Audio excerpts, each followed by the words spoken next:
끊임없이 반복되는 아주 무거운 문제입니다. 아동학대 문제에 대해서 준비를 해봤습니다. 정서학대나 방임을 굉장히 쉽게 생각하시는 분들이 있어요. 정서학대라는 부분이 좀 어렵게도 느껴지기도 해요. 네. 네. 너는 뭐 언니보다 못하니 뭐라든가 아우 너는 어디서 넌 누구 닮아서 이렇게 뭐 이게 아이들한테는 굉장히 큰 공포와 수치와 고통을 준다는 거예요. 작년에 그 아이를 두고 부부가 나가서 맥주를 마시고 왔는데 네. 아이가 떨어져서 매트리스 사이에 끼어서 질식사한 경우도 있었습니다. 신체 학대 다음으로 사망에 이르게 되는 무서운 학대임에도 불구하고 우리나라에서는 이 방임을 너무 가볍게 생각하시는 경우가 있어요. 충격적인 일들이 네. 계속 벌어지면서요. 정부에서는 이제 아동보호 체계에 대해서 공공성을 더 띄겠다라는 목소리를 냈고 더불어서 네. 우리 포항시에서는 작년부터 아동보호팀을 운영을 하고 있습니다. 굉장히 거부가 심했습니다. 이게 뭐 당신들이 뭔데 나를 조사하느냐 이것부터 시작해서 문조차 안 열어주고 시청이 이제 개입을 하게 되면서 이제 문을 열어주신다는 거죠. 이제 전화 받아주시고.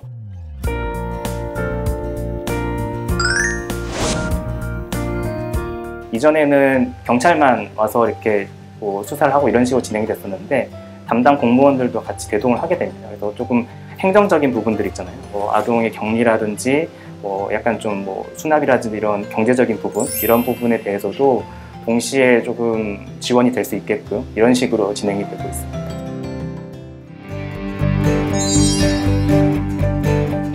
이렇게 아동학대 이야기를 제가 계속 하면서 느낀 게 우리가 좀 주변에 많은 가정들이 조금 관심을 가져야 되겠다라는 생각이 들거든요. 그래서 요즘은 또 그런 사례들도 되게 많이 봤어요. 주변에서 이렇게 신고를 해서 좀 밝혀지는 일들도 좀 있었잖아요. 네네. 우리나라에 법을 바꾼 아동학대 신고가 있었습니다. 2015년 겨울에 인천에서 맨발로 탈출한 소녀 이야기 아마 아실 것입니다. 그 아동이 그 슈퍼에 들어와서 맨발로 허겁지겁 과자라든지 음식물을 먹었을 때 슈퍼 주인이 보고 부모님 누구냐? 부모님 전화번호 대라. 네가 먹은 과자값을 내가 받아야 되겠다 라고 했다면 어쩌면 이 어린아이는 다시 집으로 돌려보내줘서 더 참혹한 결과가 나왔을 수도 있습니다. 왜냐하면 그 당시 몸무게가 그 11살 소녀였음에도 불구하고 5, 6살 아동의 수준이었대요. 그런데 이 슈퍼 주인은 이 아이가 학대를 당하고 있다라는 의심이 들어서 신고를 했습니다. 그래서 이 학대를 조사하는 과정에서 이 소녀가 2년 넘도록 그 베란다에 감금이 돼 있었고 학교를 가지 않았다는 사실이 밝혀졌어요. 그래서 이제 교육계가 발칵 뒤집어졌죠. 아니, 아이가 2년이 넘도록 학교를 가지 않았는데도 아무도 몰랐다는 것인가. 그래서 이런 아동이 더 있을지 모른다라고 해서 전수조사가 들어갔습니다.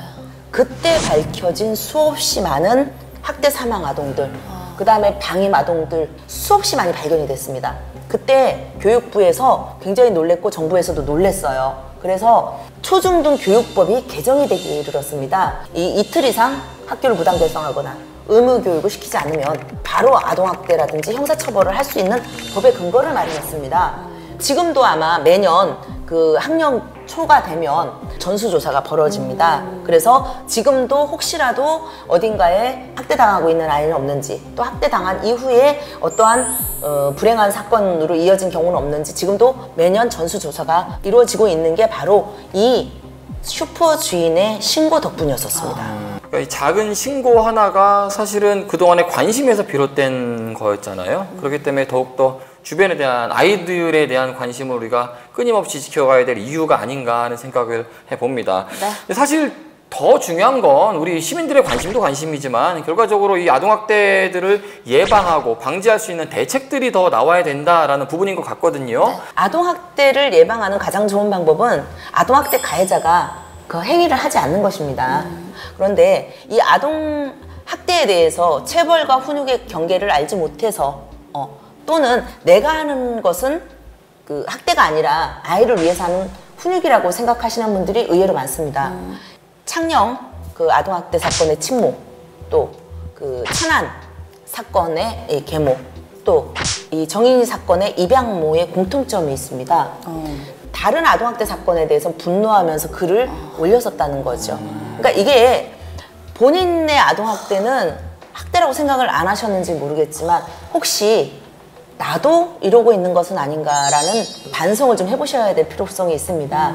정의 사건에 대해서 눈물을 흘리면서 아동학대 절대 일어나서는 안 돼라고 하면서 서명을 하러 다니시거나 재판에 참석해서 분노를 표하시는 것도 좋지만 혹시 그 와중에 내 아이가 방치되고 있지는 않는지, 그 와중에 나는 또 짜증을 아이한테 내면서 혹시라도 훈육이라는 그 이름으로 아이를 체벌하고 있진 않은지 내 자신부터 좀 돌아보는 게 아동학대 예방의 가장 첫 번째 대책이 될 것 같고요. 네. 다음은 정부하고 기관들 그리고 지자체가 사실 그 한 군데라도 빠지면 저는 안 된다고 생각을 하고 있어요. 모두가 같이 힘을 합쳐야 되는 그게 아동학대에 대한 대책이 될 수 있습니다. 근데 사실 아동학대에 대해서 우리가 생각했던 것보다 훨씬 더 범위도 넓고 훨씬 더 우리가 생각하지 못했던 사례들도 너무 많아서 오늘 생각을 좀 많이 하게 되는 시간이었고 좀 마음이 좀 아팠거든요. 그래도 네네. 우리 대표님이 또 먼 길 이렇게 와서 이야기를 해주신 덕분에 많은 분들이 저랑 비슷한 감정을 느끼셨을 것 같아요. 그래서 더욱더 궁금합니다. 우리 대표님 앞으로는 이제 어떤 활동들을 해나갈 계획이세요? 물론 아동학대 그 가해자 엄벌도 좋습니다만은 저희 같은 경우는 예방에 중점을 두고 있습니다.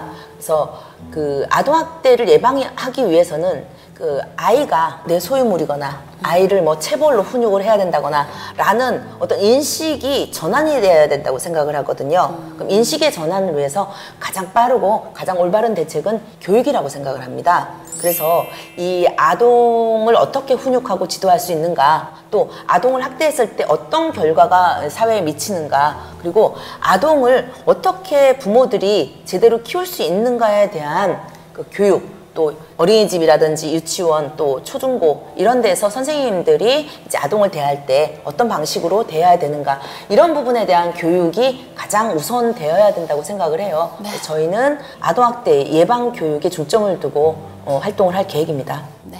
왜 우리 아이들을 이야기할 때 꽃으로도 때리지 마라라는 말을 하잖아요. 네, 오늘 이야기를 듣다 보니까 결국 변해야 될 거는 특정인 누구가 아니라 그냥 우리 어른들인 것 같아요.